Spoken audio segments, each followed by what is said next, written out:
All right, welcome back to another episode of Fastland Founders with me, Greg Keel.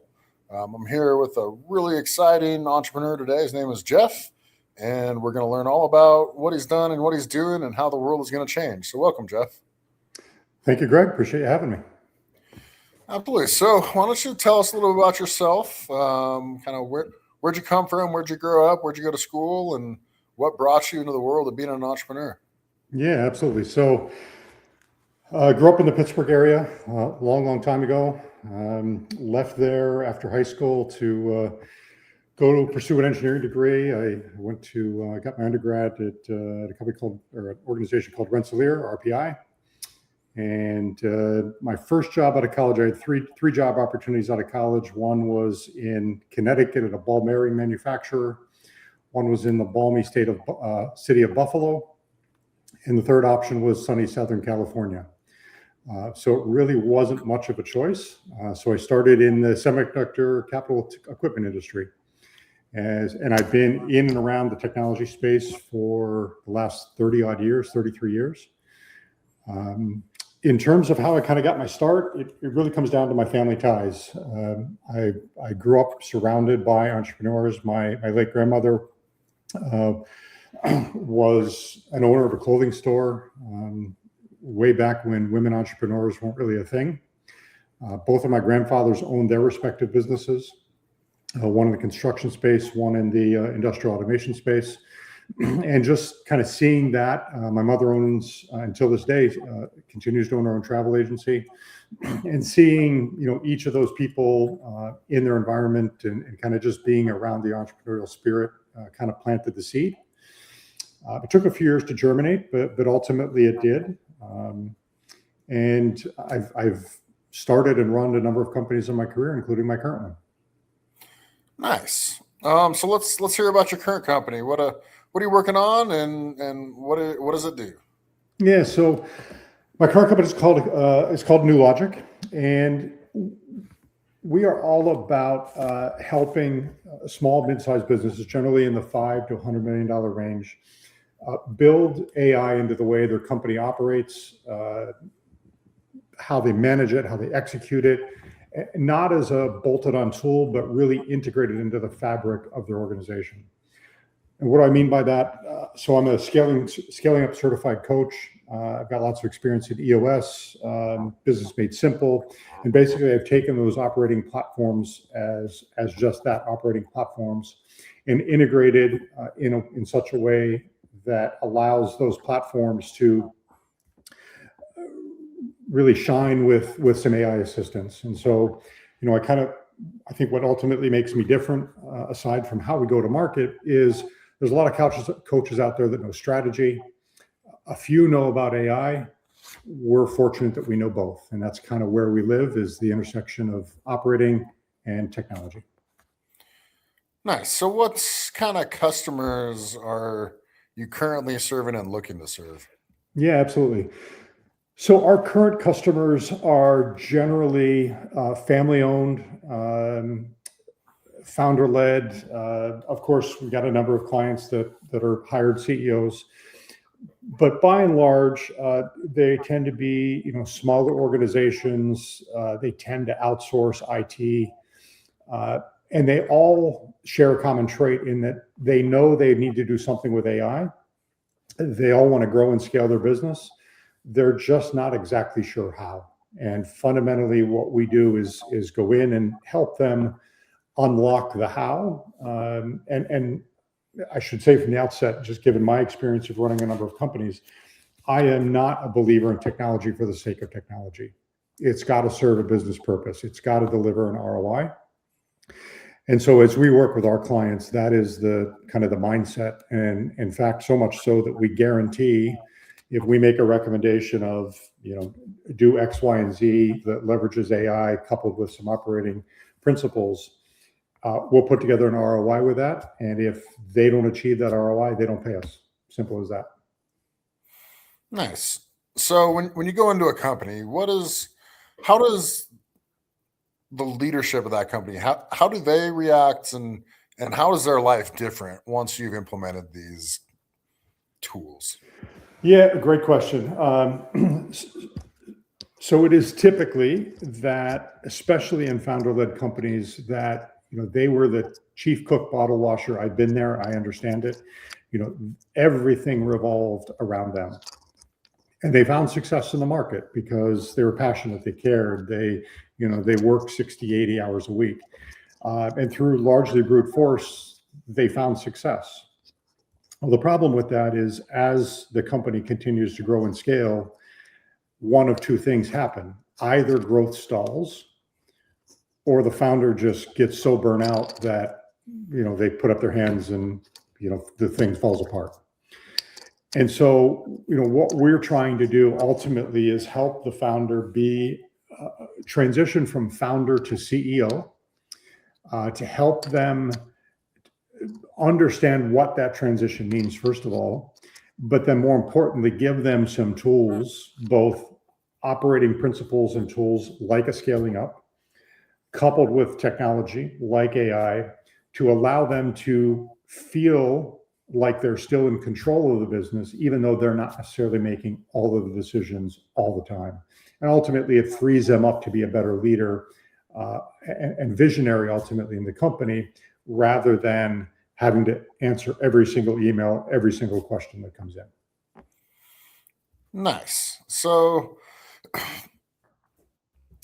it seems like definitely something with a massive market, right? Because there's so many companies out there, I mean, big and small, right? Who are just like, how do I use this AI thing? Like, I don't understand it. I don't know how to build with it, right? Yep. And it sounds like you guys kind of fit in this little space of, being able to connect those dots, right? Being able to take that operational expertise that they have and the experience you have and your knowledge of AI, and really finding solutions to help them. Does that sound about right? That is 100% right. So again, most companies know they need to be doing something. They just don't know what that is or how to go about doing it. And so we have a product offering called the New Logic AI Assessment, and it's about a 6-week packaged engagement. It includes both education on the front end, so helping equip not just the founder, CEO, but the leadership team, or frankly, the whole company. We've certainly done it for the whole company. Helping them understand AI and the different components of it. It's not just, a ChatGPT or a Claude. It's, far broader than that. And so helping them understand the pieces and parts and how they all fit together, especially from a company perspective. And then what we do is we do a deep dive into how they run today. What are the tools they use? What are the processes they use? Is it Post-it notes everywhere? Is it Excel files? Is it Google Sheet? Whatever. However they're doing what it is they're doing. And then we build for them a roadmap. And in some cases, they've got a great technology infrastructure that's AI ready, and we can jump right in. And other cases, their environment is poorly put together, is closed, or it's just not ready for AI. And so despite the desire to go there, the very first step that they need to kind of get their arms around is getting an infrastructure that's AI ready, and we help them understand what that means. But either way, we typically make 4 to 6 very concrete, specific recommendations as part of this product offering. And again, we tie a specific ROI to each one of those items. We deliver in a roadmap format back to the company at the end of the 6-week engagement that specific AI recommendation for them, very clearly spelled out. Why do we recommend this? What's the ROI with it? And ultimately, then it's up to them. They can decide that they want to go forward with all of them, none of them, some of them. They can do it on their own. They can use us. If they use us, the benefit is that, again, we guarantee the ROI that's been put forth, or they don't pay it. They don't pay us to do the work. Nice. So where are the companies that you're working with currently located? Right now, they are all across the U.S. Nice. We're kind of geographically centered in the East Coast, but we've got clients scattered all about right now. Great. So what do you think the next steps are for growing your business? How do you see kind of reaching out? What verticals are you going to be targeting and things like that? Yeah. Yeah, great question. So, this is, kind of a rinse and repeat of a playbook that I ran in my prior company that I also started and grew and ultimately sold. And it's, first finding our footing in the market. What are we known for? What makes us different? Understanding our core customer, why do they buy from us? And ultimately putting together a sales playbook, which we're in the midst of doing. And then it's following that playbook. It's growing and scaling, hiring the front end sales resources. We've got the delivery back end resources in place already. So it's taking basically our own advice and medicine that we give other people and applying it to ourselves. So we've built out AI infrastructure that automates a lot of what would otherwise be repetitive tasks. So we can be kind of lean and mean and really focused on the customer and making sure we're digging into their specific use case, rather than, pushing paper around and doing all kind of the operational back end stuff that small companies typically have to do. Yeah, it makes total sense. So let's hear about your team. Are you a solo founder? You have some other guys you've been working with. How does that? Yep. So at the moment, solo founder. Again, surrounded by some folks that are driving delivery on the back end.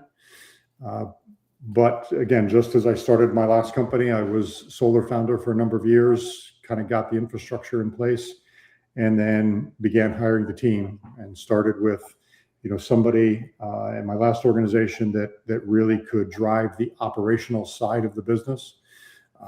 And free me up to be more on the front end side of the business to grow and scale that side of the equation. Yeah, it makes sense.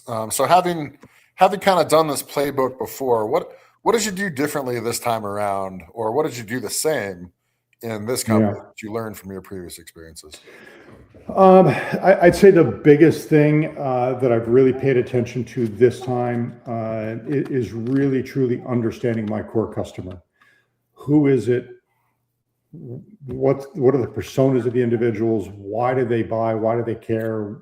What is the value proposition specifically for them?